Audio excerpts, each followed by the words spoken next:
Communication. Je pense que li ñu fi wax en tout cas leer na et di remercier vraiment conseil de gestion bi ci exercice de transparence bi nga xam ne am nañ ko tey di leen remercier parce que déjà nga nangu ñu teg sa tour ci rapport comme ni ma ko waxee sànq je pense que lu guléet la ci sunum réew surtout quand il s'agit de distribuer des deniers publics di leen remercier également ci seen professionnalisme ak ci seen rigueur parce que pour raconter peut-être benn anecdote bi ñu ñëwee gis ne conseil de gestion bi daanaka c'est les mêmes membres ñoom ñoo ko composé par rapport ak conférence de presse bi nga xam ne amoon nañ ko en 2024 ñu gis ay disparités quand nous avons vu que c'est les mêmes personnes voire les mêmes organes ñoom ñoo constitué man j'avais dit aux équipes que bu fekkee ne manquement yi nga xam ne gis nañ ko ci la façon dont l'argent public a été distribué ñu gisaat c'est les mêmes organes dama leen wax ne nañu xaar parce que les mêmes causes produisent les mêmes effets ñoom bi ñu waxtaanee conseil de gestion bi conseil de gestion dañu wax ne attention parce que ñun conseil de gestion dañu doon tëju ñu liggéey pendant plusieurs mois ba tënk lu ñuy tënk ak état du Sénégal mais suñ ci pare ñun dañuy découvrir au même titre que les Sénégalais lu woroo ak li nga xam ne loolu moo tax ma leen di féliciter vraiment di leen remercier parce que exercice de transparence bi ñu def nii comme ni ñu ko wax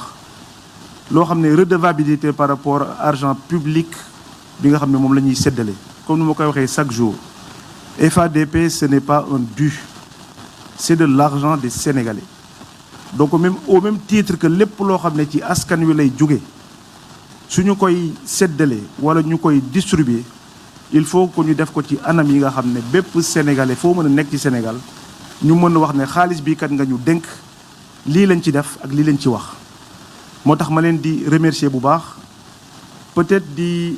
déplorer peut-être xawma sax les raisons ñi nga xam ne peut-être ñëwuñu parce que nu ma ko waxee sànq en guise d'introduction et je pense que ñoom ñu toog fii mës nañ ko seede peut-être c'est la première fois ñu toog fii am jataay bu mel nii di wax ci FADP parce que depuis le début comme le directeur de la communication l'a dit dama ci génnee sama loxo parce que bëgguma ñu ne suba ministre bi wax na lii wala directeur cabinet ministre wax na lii wala secrétaire général ministère bi wax na lii moo tax ñu jël directeur de la communication en tant qu'administrateur ne ko demal li nga xam ne noonu la loi wax ku ci nekk li nga war a indi ci orientation li nga war a indi ci remarque nga indi ko ba mu mat en toute transparence et en toute indépendance loolu moo tax c'est la première fois ma wax ko fii ñi nga xam ne toog nañ ci présidium bi ci nga xam ne état moom moo wax c'est pas le ministre qui a décidé état moo wax ne ñoom ñooy composer le conseil ñu ñëw taxaw fii restituer de la manière la plus fidèle possible aux Sénégalais ñi nga xam ne ñoom seuls la ñuy rendre compte dans le cadre de la distribution des deniers publics mu nekk li nga xam ne comme ni ma ko waxee sànq exercice de transparence la mu nekk li nga xam ne aussi enseignement yi ñu ci war a tirer mooy comme ni ko directeur waxee le respect strict li nga xam ne moom mooy les critères qui sont pas été définis par le ministère les critères qui n'ont pas été définis par le gouvernement ce sont des critères qui ont été définis de par la loi nga xam ne ñun même suñu bëggoon wax leneen suba dinañ ko layoo ak les corps de contrôle de ce pays parce qu'on l'aura fait différemment ni nga xam ne noonu la ko loi waxee ñun mënuñu ñëw gis li nga xam ne moom mooy IGE def ay recommandations par rapport ak séddale bi ñu daan def ñu ñëw bëgg a def la même chose li nga xam ne les corps de contrôle de ce pays wax na ko ce serait irresponsable de notre part yàlla demain on est dans un état dañuy jaar fii jógee suba corps de contrôle dina ñëw wax ne xaalisu Sénégal bi ñu leen joxoon nan ngeen ko defee woon ak lan ngeen ci def loolu moo tax fii may remercier waat vraiment le conseil de gestion ci transparence bi nga xam ne am nañu ko ak critères yi nga xam ne def nañu ko pour que tey ñu mën a am jour bu mel nii. Et j'insiste là-dessus, muy quelque chose d'inédit yéen seen milieu la yàgg ngeen ci. Je ne pense pas que de l'histoire de ce pays mës na am parce que am na dañuy toog ñu ne ñu non rapport bi lu le directeur expliqué fii yéen ñu ku ci nekk soo waxee sa aqulay taala wax nga xam ne du travail benn fan du travail ñaari fan. Ça a été un travail minutieux parce que comme ni mu ko waxee des dossiers des piles de dossiers qu'il faut éplucher xool ba xam lan lañ ci def et cetera dem dugg ministère bële ministère du travail est-ce que le quitus est bon ou pas est-ce que la carte est-ce que donc mënuñu ñëw en 2024. Je veux rappeler ici que 2024 de mon propre chef man maa génnoon def conférence de presse kenn waxuma ko ma génn ne bu ma ñëwee ci ministère bi en avril 2024 premier élément yu ñu posé sur la table c'était de demander au directeur de la communication de l'époque mu wax ñu FADP bi nan lañ ko séddalee sur juróomi at yi ci ginnaaw bu ñu xoolee ba xool ba dem au niveau fi nga xam ne foofu la ñuy denc papier yi mënuñu woon remonter plus de 2 ans en arrière et 2 ans en arrière yi c'était ay carton man ay carton lañu ma indil sama bureau ay carton ne ma kayit affaire bi amul c'est pas numérisé ay kayit la boobu à l'époque 3 mois j'avais même pas de cabinet ñun ñoo toog di éplucher benn par benn kayit yi di éplucher benn par benn ba gis ne remonté nañu sur 2 ans mais sur les 2 ans à l'époque ça a donné résultats yi nga xam ne waxoon nañ ko de manière publique. Donc ki ñëw wax loolu de son propre chef mënul tawaat benn at ci kanam mu ne dafay bañ a transparent wala dafay bañ a wane li nga xam ne moom la ko état wax. Donc mu nekk leen loo xam ne malgré peut-être les récriminations wala yenn critiques c'est quelque chose nous assumons pleinement parce que am na leen loo xam ne du wax ma Samba wala wax ma Demba comme nu ma ko waxee sànq ça rentre dans le cadre des principes du jubal jubanti te loolu la ñu wane. mu am des avancées significatives gis nañu la digitalisation li nga xam ne indi na ko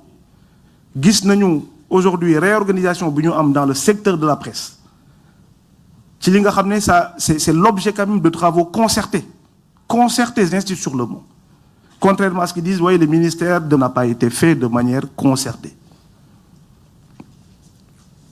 Loolu nag ça ne veut pas dire que dama ñëw ci ministère bi wax leen ne nañ def A defuñu A nga ni ils ont pris des décisions de manière unilatérale. Ñun ñoo yor la responsabilité aujourd'hui de conduire li nga xam ne mooy ce ministère-là à travers le secteur de la communication. Defuñu ko nag parce que dañ koy def suñu bànneexu bakkan. Moi j'ai pas le droit de faire ce que je veux. Lépp lu may def dama koy def parce que loi moom moo ko wax. Les règlements de ce pays moom moo ko wax. Bu fekkee nag dafa am ñoo xam ne peut-être loolu arrangé wu leen wala du leen neex ils peuvent dire ce qu'ils veulent du tax ñu jug ci li nga xam ne loolu la ñu yoon wax parce que suba ñun ñooy toog pour layeg yoon suba ñun ñooy toog pour mën a layeg li nga xam ne mooy sunu borom. mu am aussi en termes de li nga xam ne mooy des enseignements yi ñu ci war a tirer képp koo xam ne daan nga am aide à la presse. Depuis bi ñu koy def muy 30 ans ci ren depuis 1996 nga ko daan am ren amoo ko war nga xoolaat sa bopp bu baax enfin ci ñuy déposer laa wax ci ñuy déposer parce que le fait les gens ils sont libres de ne pas déposer lu tax defuñu ko ñoom ñoo ko xam mais ñi nga xam ne déposer wuñ te amoon nañ daaw ak daawaati jéeg peut-être que jël nañu xaalisu askanu Sénégal ci loo xam ne teguwul ci yoon. Loolu nag on va laisser ñi nga xam ne ñoo war a endosser cette responsabilité à travers comme ni mu ko waxee le rapport bi nga xam ne l'inspection générale d'État def na ko jébbal ko le président de la République moom mooy xool li nga xam ne les enseignements à tirer là-dessus ñun loolu du suñu rôle li ñu waroon def de manière transparente de manière claire def nañ ko ba mu mat. Le directeur de la communication wax na ko dans le cadre de la restructuration des secteurs des médias parce qu'il a parlé d'assainissement. Jusqu'ici, moi, c'est un terme que j'ai jamais voulu endosser parce que je pars du principe que mën nañ ko considérer de manière péjorative wala ñu wax ne dañu ñëw mais bu ñu amee seetlu rek reconnaître ci sunu aqulay taala war nañu xam ne secteur bi à travers les concertations yi nga xam ne def nañ ko ak ñëpp il y avait une situation d'anarchie généralisée et loolu moom mooy dëgg. bi ñu wax ak les patrons de presse seen première demande c'était que ñu normaliser le secteur mais normaliser le secteur ça ne veut pas dire que dañuy jël ñi nga xam ne entre guillemets ñu mag lañ ñu am un traitement ñi nga xam ne peut-être chez les web TV dañu ndaw wala ñi ngi door a ñëw ñu am un traitement état xamul loolu critères yu mu fi wax nii man mënu xawma bu may lire la liste bi nga xam ne ñoom pare nañ seen liggéey yàlla mi ñu tiim xam ne ne 90% c'est la télé Daouda Mine et cetera du loolu luy critères yu ñuy xool comme lu mu ko waxee ne def na sax entorse parce qu'il faut quand même reconnaître les choses à leur juste valeur ñi nga xam ne mag nañu Sénégal yëpp xam ne ne télé bi télé bu mag la et cetera il a pris le soin de les appeler il était même pas obligé man su ma tàggoon du ko def il allait appeler personne dans la mesure où les critères sont définis clairs pour tout le monde et ça doit être applicable pour tout le monde état kayit la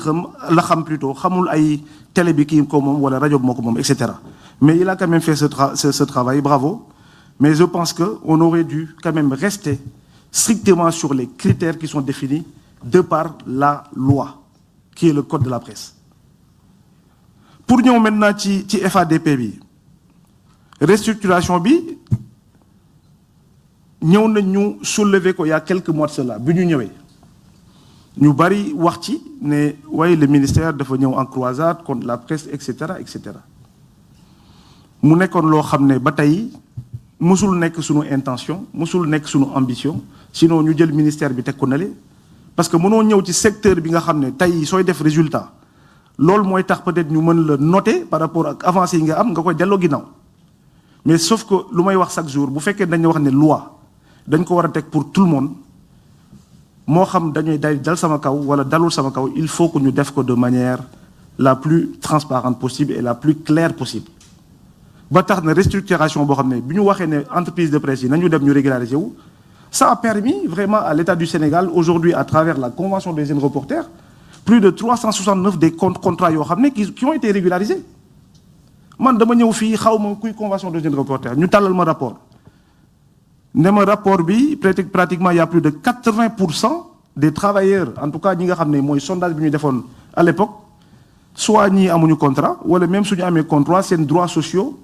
kenn fayu leen ko léegi ñu mën en tant que état damay toog ma croiser les bras sur ça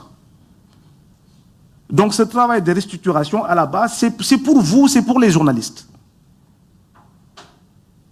parce que bu ñu nekkee ci dans une société boo xam ne y a de l'anarchie amul loi amul règlement on ne pourra pas avancer et moi il est de mon devoir de protéger ñi nga xam ne ñooy yëngu dans le secteur et loolu ce n'est pas seulement valable pour le secteur journalistique c'est valable pour tous les secteurs parce que mënoo ñëw ne yow ñu ne la pour jot xaalisu état il faut nga am quitus t'en profites pour aller te régulariser c'est une bonne chose en soi mais mënoo dem on fait des enquêtes on se rend compte yow tu as 30 employés et comme par hasard yow sa bopp rek nga fayal IPRES ay pères de famille peut-être am ay soxna am ay doom dañuy dem ba retraité dem fali ci caisse bi di jël seen xaalis ñu ne la non yow kenn cotisé lu la et ñooñu ngay dégg parfois ils donnent des leçons quand même lu ñuy def j'insiste là-dessus ñun ñëwuñu fi pour di indi ay gàllankoor ma Samba wala ma Demba les 1,9 milliard c'est pas l'argent de Alioune Sall c'est notre argent à tous nous sommes tous qui sont dans cette salle ak ñi nga xam ne ñoo nekk ci biti c'est l'argent du contribuable sénégalais bu ñu koy distribuer lu ñu koy def dañ koy teg ci critères yu wóor mais c'est pas parce que ministre bi joxu la c'est pas le ministre qui donne man ba léegi affaire bi xawma ci dara c'est pas pour me dédouaner j'endosse l'entière responsabilité de ce qui a été fait par le comité de gestion loolu moo tax tey ma ñëw présider dama ne woon Habib bu demal mais bon on va pas quand même vous envoyer au damay ñëw ñu xam ne man maa ko endossé luñ ci def lu baax la ñoom la luñ ci def loo xam ne matul c'est moi parce que man maay dem dans les corps de contrôle demain pour mën a layoo li nga xam ne l'argent public nan lañ ko distribuer mais c'est des gens à qui nous faisons confiance te xam ne liñ fi wax nii comme niñ ko defee tey kenn woowu leen ne leen wax leen lii wala def leen dañ fi ñëw en toute responsabilité ñëw fi seen aqulay tala et loolu encore une fois c'est une première dans l'histoire de notre pays et loolu je pense que ça méritait quand même ñu souligner ko beneen point bi nga xam ne wax naa ko par rapport à la situation d'anarchie monsieur le directeur de la communication wax na ko léegi par rapport aux montants qui ont été alloués bi ñuy woo il y a quelques mois les médias ne leen ñëw leen ngeen bindu ñëw leen ñu accompagner leen pour ngeen régulariser wu ñëw leen on essaie de faire en sorte parce que je pars du principe que 1,9 milliard pour une centaine de médias loolu bëgguma wax de mel ne comme damay doylal xaalis mais loolu du dara ci secteur média 1,9 milliard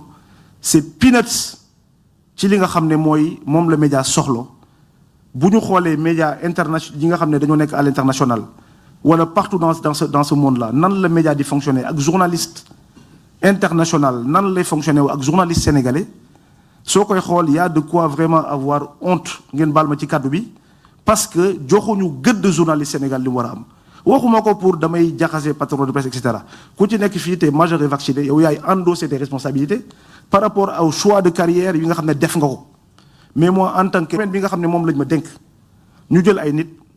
toog ñu màgget war a dem IPRES ñu war leen fay ñu leen non fay ñu leen parce que et cetera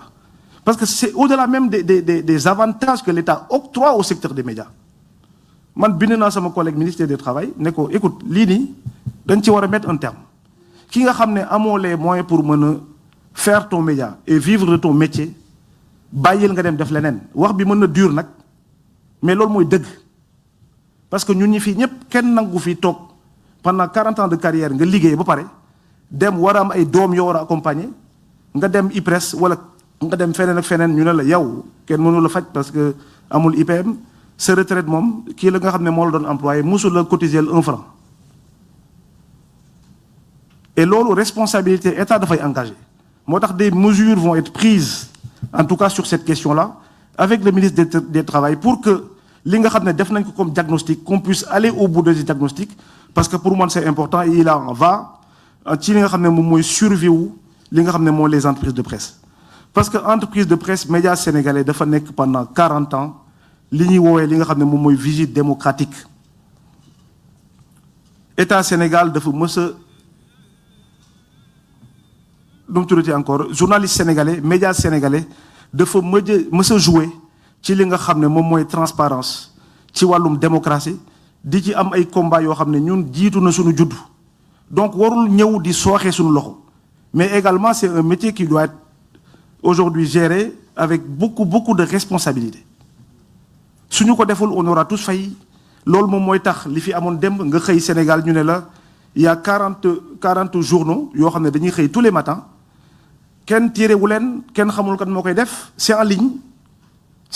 ñu teg ko amul respecté wuñu benn critère benn léegi ñun ñëpp ñu taxaw di xoole soo laalee ñu ne way noo kii dafay wut dépense donc faut laisser et cetera kan moo wutul dépense fii si dëkk bi ñun ñëpp dañuy daw dépense dans une certaine mesure mais il faut que ñu xam ndax est-ce que loi yi Assemblée nationale du Sénégal dañ koy voter at bu nekk 22 milliards de francs CFA ñuy voter ay loi 22 milliards yi noonu seen dërëm la sama dërëm la ñooñu ñëw ñu toog fii session way assemblée ñu daw dugg dëkk bi voter ñu pare ñu def une loi ñu jël loi bi ne dañuy ranger tiroir yi yëpp nit ñëpp dem toog soo ko waxee ñu ne way le ministère transparence le ministère il est pas transparent parce que distribué wul kii bi parce que et cetera mais lan lañ bëgg qu'est-ce qu'on veut nous il faut que ñun aussi en tant que Sénégalais qu'on s'interroge à un moment donné ñu xam ñun lan la ñu bëgg est-ce que dañuy bàyyi situation bi généralisé wu auquel cas qu'on arrête tous de s'appuyer sur notre sort Jakarta man par rapport ak oto yi nga xam ne ñu ngi daw si du dëkk bi muy am chaque semaine accident 10 morts 5 morts et cetera ñun ñëpp ñu taxaw ku ci nekk di naqaru et cetera mais quand on dit que non oto bi amul loi respecté wul loi respecté wul règlement ñu ne non bàyyi leen ko mu def parce que suñ ko defee et cetera et c'est comme ça dans tous les secteurs loolu moo tax may poser wu la question de savoir ñun lan la ñu bëgg est-ce que dañu bàyyi cette situation auquel cas ñun ñëpp ñu croiser les bras ñu toog ñu ne dëkk bi jëng la ku nekk ku mën sa morom duma wala ñu ne loi bi kat am na nañ ko defar appliquer dans toute sa rigueur lu ma doon wax patron de presse nee naa leen man loi bi su baaxul grawul mais nañu taxaw ñu xool ne loi bi baaxul ñu jëm ko tëggat ba nga xam ne peut-être que évolution bi am avec le numérique et cetera on pourra trouver quelque chose qui sera en tout cas conforme par rapport à nos attentes à nous tous parce que loi comme ni ngeen ko xamee loi bi à chaque fois technologie bi day avancer et cetera mais su baaxul nañu toog ñun ñëpp autour d'une table ñu ne loi bi baaxul dañ ko war a defaraat dañ ko war a tëggaat au moins que ñun ñëpp on sera mis d'accord sur quelque chose mais tant que la loi est là nous sommes obligés de l'appliquer suñ ci defee entorse suba yéen ñëpp da ngeen dem toog seen kër man suba la ñuy woo fii ne ma yow kat loi bi lu mu wax nii lan moo tax appliqué wu ko dama naan non je l'avais fait parce que Daouda Mine c'était mon ami ça c'est des choses yoo xam ne qu'on ne peut pas admettre.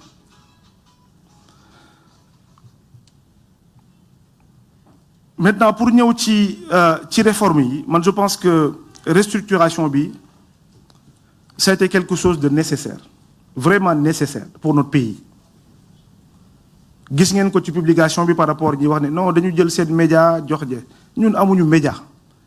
dans ce ministère-là on n'a jamais demandé à un quelconque média d'écrire sur nous et on ne le fera jamais on accepte que tous les médias suñu jógoon chaque jour def seen une le ministère de la communication le montre et cetera nous sommes prêts à l'assumer et à l'endosser ça nous pose aucun problème mais tant que la loi est là nous sommes obligés c'est comme ça on fonctionne et c'est comme ça je demande à mon cabinet ak ñi nga xam ne ils sont sous ma responsabilité luñ ci mën a fekk nag luñ ci mën a fekk et je pense qu'aujourd'hui le peuple sénégalais est conscient de cela et que ñaar wala ñett yi nga xam ne dañuy jug encore une fois critiques yi ça ne nous dérange aucunement mais buñ ci commencé nag dugg dans d'autres aspects des attaques personnelles politiques et cetera loolu dañuy génn ci wàllum journaliste bi maintenant qu'on s'assume parce qu'on voit quand même certains je ne pouvais pas m'empêcher de le dire de se draper de manteau journaliste pour ne pas faire du journalisme pour s'attaquer à des gens de manière personnelle et gratuite suñu bëggee s'ils veulent nous trouver dans le champ politique nañu ñëw ci politique bi y a aucun souci je pense que nous avons la peau assez dure pour pouvoir répondre ça c'est pas un problème mais nag ay wax yu kii et cetera les trucs perso foofu nañ ko moytu non même les diffams moi ça me gêne pas du ngeen dégg ñu ne le ministre bi porté na plainte kenn parce que daf ko saaga wala ça c'est pas grave mais suñu waxee nag wàllu xaalis wax na ko léegi nous avons un rapport très particulier avec l'argent surtout l'argent public bu nit ñëwee nag wax ne comme ça a été dit partout waaye jël nañ xaw ma lan 1,9 milliard ñu jël ci 500 millions yi rek et cetera comme ni ko Abibou waxee ça c'est pas sérieux mënoo nekk dans un pays surtout ministère bi je ne pense pas que kenn bind na fi courrier wala mu ne woote naa Abibou Dia jotuma ko wala bind naa courrier rappelé wuñ ma ñun lu ñuy def dañ koy assumer si c'est oui on dira oui si c'est non on dira non et on va argumenter su la nit tijjee buntulam nag da ngay ñëw nga ni ko lii kat dégg naa ko wala xam lan moo ci am au moins nga comme journaliste yi nga xam ne li leen tënk mooy éthique et déontologie les principes de comment dire contradictoire loolu je pense que du ma leen ko jàngal mais taxaw ci télé wala rajo wax et cetera même bu fekkee ne tu penses faire mal alors que encore une fois ça va au-dessus de notre tête mais quand il s'agit de toucher l'argent là quand même nous serons obligés d'agir parce que fi ngay taxaw ne ministre bi wala cabinet dañu jël xaalis alors que ñi xam ñëpp xam ne xaalis du lu ñuy foowe loolu nous sommes obligés aujourd'hui dem fi nga xam ne foofu la yoon doone benn nga indi les preuves di li nga xam ne avancé nga ko te li ñu wax yépp pendant les semaines je pense que li ñu démontré fii war na ne safaan ne jëluñu xaalis au contraire xaalis bi nga xam ne sax peut-être que amoon nañ ko ci à travers le conseil de gestion nous avons donné des instructions claires wax ne lu mënul ñàkk bu ñu mënul ñàkk même ñiy ñëw sax di añ bu ñu amee añ bu ñu am dessert parce que je voudrais pas demain qu'on dise que non dañu jël affaire bi et cetera parce que ça moo tax ngeen gis moins de 87%, 200 millions yu ñu doon jël di ci dem ay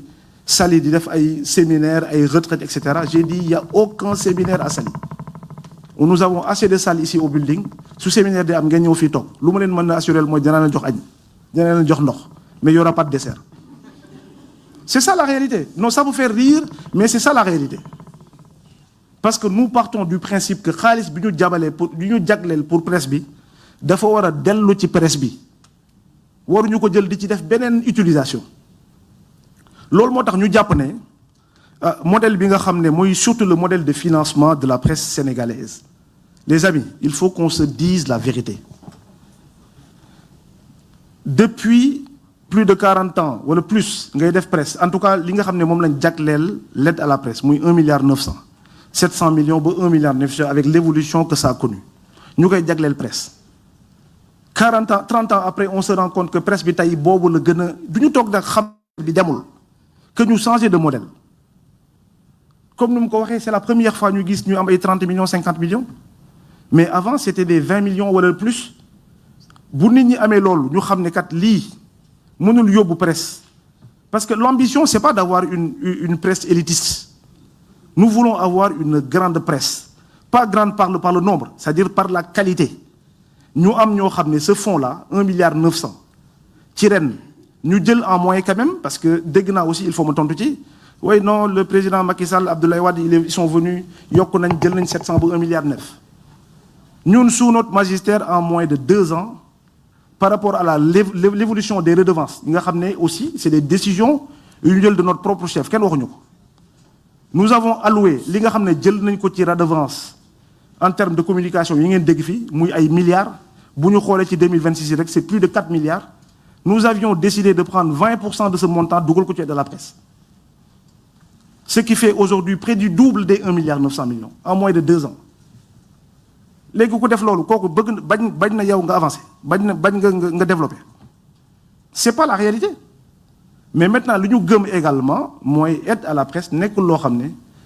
on doit faire autant d'enveloppes pour autant de presse à la fin de l'année ñu ñëw ku nekk ñu ne la am 5 millions am 10 am 20 avec lu mu mën a indi ci coow parce que même soo joxoon ñëpp sax dina am ku ne la Habibou il a am na 1 million de plus que moi lan moo tax séddale moo demee noonu loolu moo tax ñu jàpp ne ce fonds-là dañ ko war a réfléchir mu nekk un fonds boo xam ne qui va permettre à l'écosystème journaliste de se développer une bonne fois pour toutes en quoi faisant qu'on en fasse un fonds d'amortissement nit bi nga xam ne dafa bëgg liggéey banque bu ñu dem ne ko monsieur le banquier nous avons 3 milliards boo xam ne suba c'est même pas le ministère dañu créer un comité indépendant boo xam ne journalistes yi ñoo ci nekk peut-être des gens de la société civile ministère bi nañ ko ci génnee sax ba ñun bëgguñu sax bokk nañ ci génnee ministère bi ñoom ñu am un comité indépendant boo xam ne ñoom ñooy toog peut-être avec l'administrateur au niveau du ministère des finances pour dire que y a 3 milliards que nous mettons sur la table ki nga xam ne dafa bëgg liggéey suñ ko yóbboo dans n'importe quelle banque que ce fonds-là sert de fonds de garantie su demandé 300 millions 400 millions 500 millions 1 milliard par at bu fekkee liggéey rek moo ko tax a jóg dinañ ko jox xaalis boo xam ne mën na ci liggéey dina fay employé du ñu fi nekk di wax ci précarité des journalistes du ñu fi nekk di wax ci ne telle personne liggéey na mais kenn cotisé ko IPRES kenn cotisé wulu ko IPM et cetera et cetera loolu moom mooy sunu ambition que de prendre à chaque fois 1 milliard 900 millions ak coow lu mu mën a jur ak enveloppe bi nu mu tuutee bu ñu leen ko séddalee nga xam ne daanaka ñi ay salaires lañ ci fay du sax mat je suis presque sûr que xaw ma lu nekk seen rédaction yi mais je suis presque sûr que mënul couvrir ñenn ñi pour 3 mois d'arrière et de salariés mais léegi loolu tamit dañ koy toog di ko seetaan ba kañ il faut aussi que vous nous aidez à vous aider qu'on se mette autour d'une table moi j'ai toujours dit que depuis je suis là c'est pas le ministère qui va s'enfermer de prendre des décisions qui s'imposent aux journalistes je suis pas journaliste j'ai pas été formé pour donc yéen a ma gën a xam fuuf lan moo baax ci yéen mais il est de mon devoir en tant qu'État de dire que le modèle économique aujourd'hui qui est imposé depuis plus de 30 ans et qui n'a pas aujourd'hui en tout cas fait en sorte que le secteur se développe il faut qu'à un moment donné qu'on se mette autour d'une table on mette pause on se met autour d'une table on discute de manière transparente ngeen indi ci ay idées État aussi wax li nga xam ne moom la yaakaar ne bu ñu ko defee ñëpp nañ ci génn parce que distribution bi mënatul continuer ma wax ko fii mu leer mënatul continuer parce que c'est pas secteur presse moo nekk Sénégal les tensions économiques du ma leen ko wax yéen a gën a xam c'est pas secteur bi moom mooy def du service public secteur bu ci nekk mën nga revendiquer ci Sénégal ne man aussi dama war a am aide bi nga xam ne état daf ma koy jagleel Mais encore une fois, avec l'enveloppe, cette petite enveloppe qu'on se partage à la fin de l'année et qui ne fait pas en sorte qu'on puisse en tout cas se développer, ce fait qu'on ait 10 ans, les 15 ans, nous sommes développer. Mais ça fait 30 ans, 40 ans que ça fait 30 ans que ça dure. Et à la presse, 96 le commencé, ça fait 30 ans qu'il y a. 96, quand vous avez peut-être que qui État, et puis le secteur me dit que non, c'est 80%, c'est des marchés de l'État, etc. Est-ce qu'il n'est pas temps qu'on sorte de ce modèle-là et réinventer notre modèle économique et que l'État soit là en tant que garant pour accompagner, mais pas de distribuer des enveloppes à la fin de l'année qui, à la fin de la journée, ne permet pas non seulement de satisfaire les besoins escomptés et de permettre également de se créer d'énormes problèmes. Les gens, on se regarde en sein de finance, il y a des ennemis, alors qu'encore une fois, l'inti wax moy dañu fi nek pour liguer len ñun ay sen sourgale pour liguer mais l'État également aujourd'hui liguey bobu non il faut que ñu tek ko ci ay loi il faut que ñu tek ko ci ay règlement